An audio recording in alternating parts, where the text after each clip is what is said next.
We hebben zo'n almachtig mooi ploegje en mooie vrijwilligers die alle keer goed meewerken. Dat is gewoon aardigheid en protten willen en niet joodje. Ja, dat is gewoon perfect. Senior Verlien kwam Sipi van der Meulen op het idee om een gasbaanrace in Ier te organiseren. Mijn man en macht is Arone Weekend dan ook voor de 10e keer een succesvolle crossdel set.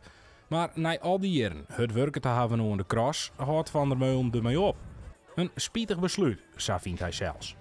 Nee, maar er zit er zoveel tijd in en alle keer regeltjes en dit en dat. En, ja, dat stomste ding, daar mag je gewoon voldoen. Dus, het begint net leuk te worden. Ik voor evenementen die het organiseren, dat verneem ik het ook wel.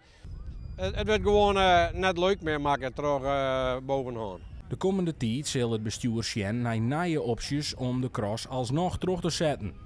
Robert Nauta, die het al een aantal jaren meecrost en daarnaast vrijwilliger is bij de gasbaanrace, hoopt dat er een terugstart komt. Nou ja, het zien je niet echt genoten van dit evenement. Ik bedoel, het is echt een liefhebbersport. En dan gewoon al je mensen met motor hard verzeld, dus die vinden het geweldig om uit te doen met spullen. En ja, die zien je niet. Ik ga denk ik 18 jaar vrijwilliger geweest. Ja, ik mag er mooie tijd weer om.